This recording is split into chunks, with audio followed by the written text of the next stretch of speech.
Selamat pagi saudara dan saudari. Apakah kamu telah bersorak-sorai? Kamu tidak perlu berteriak dengan suara yang keras. Sebaliknya kamu dapat mengucap syukur, kamu dapat berbicara pada Bapa dan Tuhan yang penuh kasih. Kamu dapat menggunakan hati yang gembira dan menari dalam menikmati kebenaran. Oleh karena itu, kamu tidak perlu bersorak-sorai dengan emosi yang meluap-luap. Tidaklah perlu demikian. Kamu hanya perlu bersorak-sorai dengan tenang, dengan sebuah perasaan yang manis dari roh. Saya tidak tahu bagaimana menggambarkan perasaan ini, namun kita benar-benar dapat menikmati kebenaran dengan iman kita. Selama rohmu dalam keadaan bahagia, manis, menyenangkan, maka itu sudah termasuk dalam bersorak-sorai. Misalnya, jika saya merasa bersyukur dan senang karena satu hal, salah satunya karena saya dapat duduk bersama Tuhan di sorga. Meskipun tubuh jasmani saya masih berada di bumi, namun roh saya dapat hidup di sorga. Dan tubuh fisik kita ini, yaitu yang telah diselamatkan oleh Tuhan, adalah ciptaan yang baru. Kedudukan kita adalah yang sama dengan Tuhan. Kita dapat berbagi dengan kemuliaan yang telah Tuhan peroleh. Sehingga kedudukan kita yang sebenarnya adalah yang di sorga. Kita duduk bersama dengan Tuhan. Dan hal itu sangatlah membahagiakan. Karena hari-hari di bumi sangatlah singkat, kesulitan ataupun serangan dari iblis adalah jejak yang ada di bumi. Itu hanya bersifat sementara. Kedudukan kita yang sebenarnya adalah yang tinggal bersama dengan Tuhan di surga. Dan kita adalah yang duduk di sebelah kanan Bapa. Jadi, apakah pantas untuk kita bersorak-sorai? Kita adalah yang benar-benar penuh dengan pengharapan. Sangat layak bagi kita untuk bersorak-sorai. Bagaimana kalau kita bersama-sama menyanyikan lagu pujian yang ada dalam lagu pujian kasih 2, Duduk di surga bersama Tuhan. Kita bernyanyi di bait ke-5, ke-7, dan ke-9.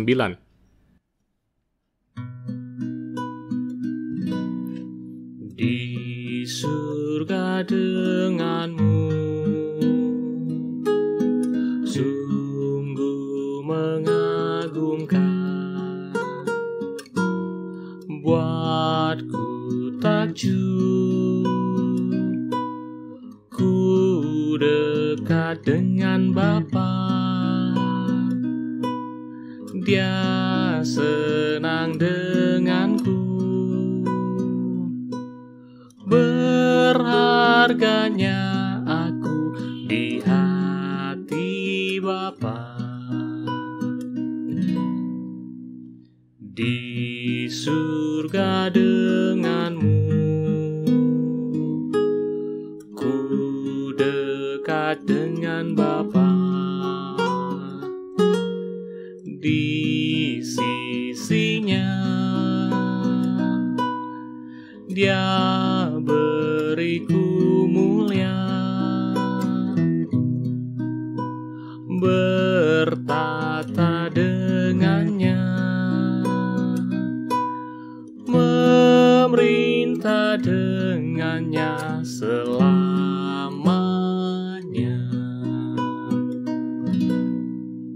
Di surga denganmu, nikmat lukan Bapa,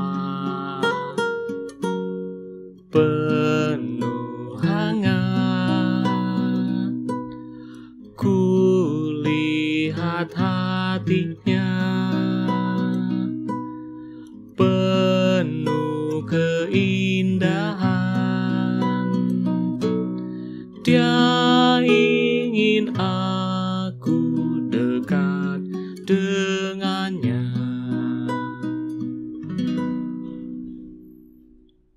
Setelah menyanyikan lagu pujian ini, saya mendukung kamu semua untuk memberi respon pada Tuhan melalui bait demi bait dari lagu pujian tersebut.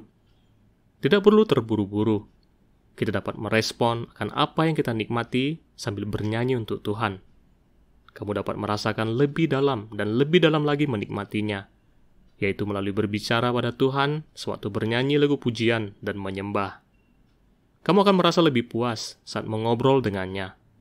Selama kamu memiliki waktu, duduk dan nikmatilah lagu pujian dan penyembahan dengan tidak tergesa-gesa. Atau bahkan kamu dapat menikmati kalimat demi kalimat. Sebagai contoh, Pada bait kelima, begitu berharganya, karena di surga saya dapat duduk bersama Tuhan. Sayalah yang paling dekat dengan Tuhan. Sejak permulaan di surga, Tuhanlah yang paling dekat dengan Bapa. Namun kini, Tuhan telah membawaku ke posisinya untuk menjadi yang paling dekat dengan Bapa. Karena hal ini, saya dapat menyembah dan bersyukur, serta memberi respon kepada Tuhan. Tuhan, betapa berharganya karena Engkau telah datang dari surga ke bumi untuk membawa kami kembali ke surga. Engkau berada di mana, kami juga berada di situ. Engkau adalah yang paling dekat dengan Bapa. Begitu juga dengan kami. Ini adalah yang benar-benar berharga. Engkau adalah berkat yang dari Bapa, dan demikian juga dengan kami. Kami adalah yang sama berharganya dengan Engkau. Lalu, kamu dapat bernyanyi lagi di bait ke-7 dan memberi respon padanya. Atau, kamu juga dapat menyanyikan secara keseluruhannya, lalu memberi respon padanya. Saat saya bernyanyi di bait ke-9, saya sangat menikmati karena ini adalah sebuah sambutan yang hangat untuk duduk di surga bersama Tuhan. Bagaimana menurutmu? Itu adalah yang sungguh-sungguh benar. Saat kamu menyambut seseorang, apakah kamu ada menyambutnya untuk datang ke rumahmu? Atau bahkan datang ke kamarmu dan mengobrol denganmu? Posisi penyambutan yang tertinggi dan yang terhangat haruslah yang dari hati. Betapa berharganya karena dapat duduk bersama Tuhan di sorga, berdiam di hati Bapa. Ini merupakan sebuah sambutan yang paling hangat. Saat saya menikmati sambutan yang paling tinggi dan yang paling hangat ini, maka saya dapat merespon pada Tuhan dan menyembahnya. Tuhan, ini adalah yang begitu berharga. Engkau tidak hanya membawa kami ke Yerusalem baru yang di sorga, namun Engkau juga membawa kami ke dalam hati-Mu yang berharga. Kami akan melihat hati-Mu dengan tanpa syarat. Kau telah memberikan padaku semua yang Kau miliki, bahkan kemuliaan dan kerajaan-Mu. Engkau sangat senang dapat berbagi dengan kami. Tuhan, tolonglah agar roh kami dapat hidup di sorga, duduk bersama-sama dengan-Mu dan dengan Bapa dengan sambutan yang paling menyenangkan dan yang paling hangat ini. Ya Tuhan, semoga Engkau memberkati kami. Jadi, kita dapat menyanyikan lagu pujian dan menyembah dengan cara yang demikian. Saat kita merespon dan menyembah Tuhan, sadarilah bahwa Tuhan dan Bapa juga akan berbicara pada kita. Dia akan menyentuh hati kita. Semakin banyak kita berbicara, maka kita akan merasa semakin puas. Begitu berharganya jika kita memiliki nyanyian pujian dan penyembahan pada Tuhan dengan cara yang demikian. Bagaimana kalau kita menyanyikan lagu pujian ini sekali lagi? Lalu setelah itu, kamu dapat menenangkan diri dan menyembah pada Tuhan.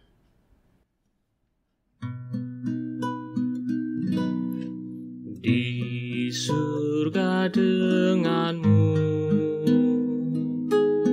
sungguh mengagumkan, buatku takjub,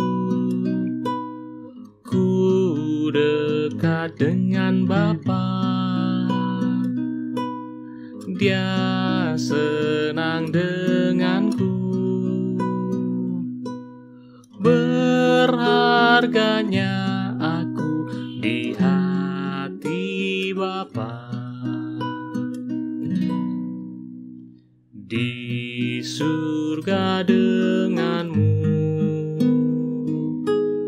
ku dekat dengan Bapa. Di sisinya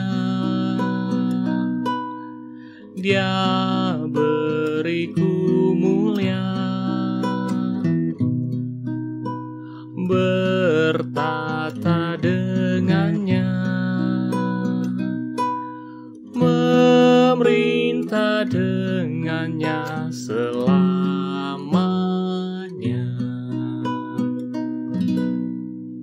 Di surga denganmu, nikmat pelukan Bapa, penuh hangat,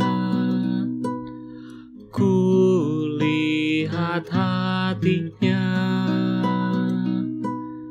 penuh keindahan. Dia ingin aku dekat dengannya.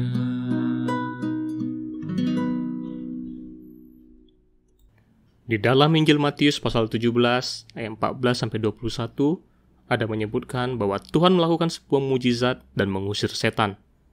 Tuhan Yesus turun dari gunung, Ia melihat para murid dan orang banyak sedang berkumpul. Mereka sedang membicarakan satu hal, dan di antara mereka juga ada ahli-ahli Taurat. Yesus melihat mereka dan bertanya pada mereka, apa yang mereka bicarakan? Dan di tengah-tengah mereka ada seorang pria yang berlutut di hadapan Tuhan Yesus dan berkata memohon padanya untuk menyelamatkan anaknya yang sedang dirasuk oleh roh-roh jahat. Dia sangat menderita karena roh-roh jahat itu. Dia sering terjatuh ke dalam air dan api. Jadi dia mengundang murid-muridnya untuk mengusir setan itu. Namun murid-murid tidak dapat melakukannya. Namun, begitu berharganya, karena pada saat itu Tuhan telah datang. Dia mengusir setan itu untuk pergi. Anaknya menjadi sembuh dan para murid bertanya, mengapa mereka tidak dapat mengusir setan itu? Apakah yang diajarkan oleh Tuhan? Bagaimana kalau kita membacanya dalam Injil Matius pasal 17 ayat 14-21? Ketika Yesus dan murid-muridnya kembali kepada orang banyak itu, datanglah seorang mendapatkan Yesus dan menyembah. Katanya, Tuhan, kasihanilah anakku. Ia sakit ayan dan sangat menderita. Ia sering jatuh ke dalam api dan juga sering ke dalam air. Aku sudah membawanya kepada murid-murid-mu, tapi mereka tidak dapat menyembuhkannya. Maka kata Yesus, hai kamu angkatan yang tidak percaya dan yang sesat. Berapa lama lagi aku harus tinggal di antara kamu? Berapa lama lagi aku harus sabar terhadap kamu? Bawalah anak itu kemari. Dengan keras Yesus menegur dia. Lalu keluarlah setan itu daripadanya, dan anak itu pun sembuh seketika itu juga. Kemudian murid-murid Yesus datang, dan ketika mereka sendirian dengan dia, bertanyalah mereka, mengapa kami tidak dapat mengusir setan itu? Ia berkata kepada mereka, karena kamu kurang percaya. Sebab aku berkata kepadamu, sesungguhnya sekiranya kamu mempunyai iman sebesar biji sesawi saja, kamu dapat berkata kepada gunung ini, pindah dari tempat ini ke sana, maka gunung ini akan pindah, dan takkan ada yang mustahil bagimu. Jenis ini tidak dapat diusir kecuali dengan berdoa dan berpuasa. Mujizat ini juga tercatat dalam Injil Markus pasal 9 ayat 14-29. Saya merasakan bahwa Tuhan adalah yang penuh dengan belas kasihan. Kamu dapat melihat bahwa waktu Tuhan adalah yang tepat. Itu bukanlah suatu kebetulan. Tuhan tahu kapan harus naik ke gunung dan kapan harus turun. Karena ada orang-orang yang membutuhkan yang sedang menantinya. Seperti yang kamu lihat di ayat 17, Tuhan Yesus menghela nafas. Dia mengeluh karena ketidakpercayaan manusia. Dan Tuhan tahu betul bahwa ketidakpercayaan dapat menyebabkan hasil yang sangat serius. Kamu dapat melihat bahwa Tuhan adalah yang berbelas kasihan kepada kita.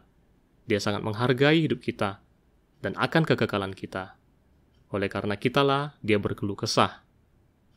Di sisi lain, melalui mujizat ini, saya diingatkan oleh beberapa hal.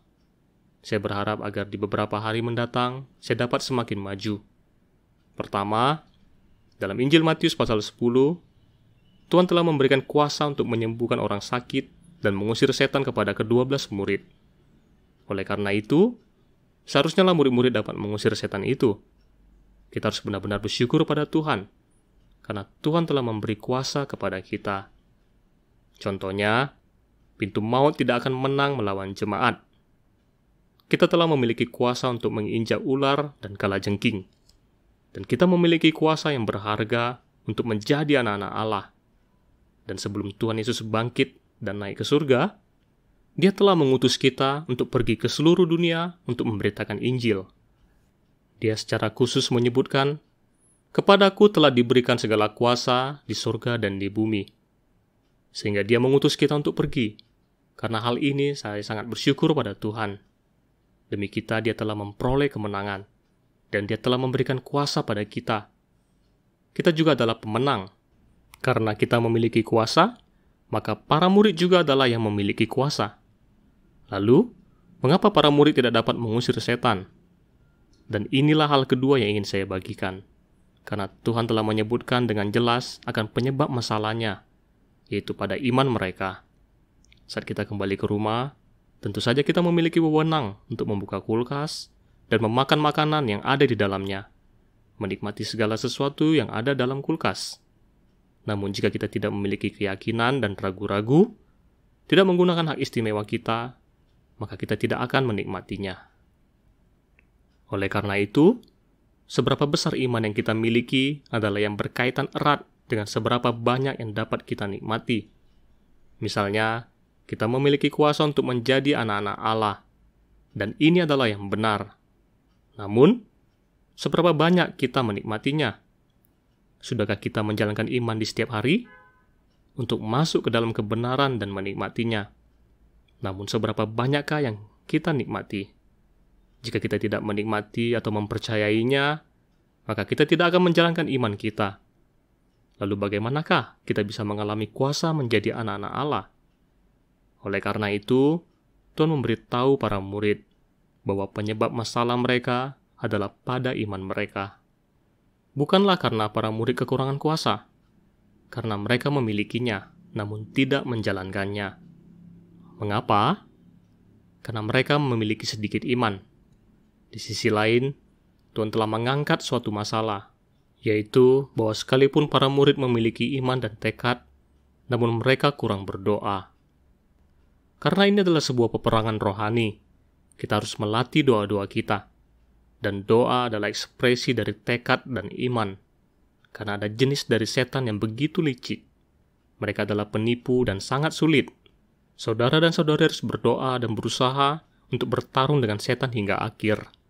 Dan hal ini dapat menyatakan akan kebenaran Allah. Jika kita mengatakan bahwa kita adalah yang penuh iman, namun tidak berdoa dan tidak percaya pada Tuhan, maka dapat saya katakan bahwa iman tersebut adalah yang tidak efektif. Namun jika kamu memiliki iman, maka gunung sekalipun dapat beranjak dari hadapanmu, dan ini adalah yang di luar imajinasimu.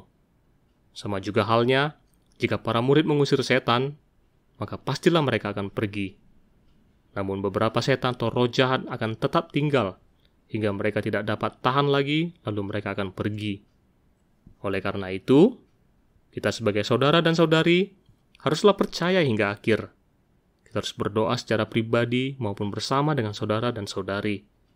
Kita harus berdoa dan percaya pada Tuhan, sehingga kehendak Allah dapat terwujud.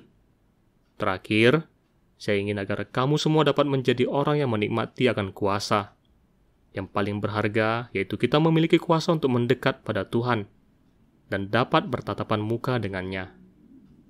Namun, harus diingat bahwa kita harus melatih iman kita, sehingga kita dapat menikmati dan mengalami, dan butuh waktu untuk melakukannya. Dan kita juga harus memiliki kehidupan yang berdoa, dengan sedemikian rupa untuk selalu dekat dengan Tuhan. Lalu kita dapat mengalami akan kuasa, kemuliaan, dan kasih dari Tuhan. Semoga Tuhan memberkati kita. Jika kamu memiliki waktu, saya sarankan untuk membaca juga di Injil Markus pasal 9, sehingga kita memiliki gambaran yang lebih baik tentang mujizat ini. Namun hal yang paling penting setelah membaca Alkitab adalah meluangkan waktu untuk merespon pada Tuhan dan menyembah Dia.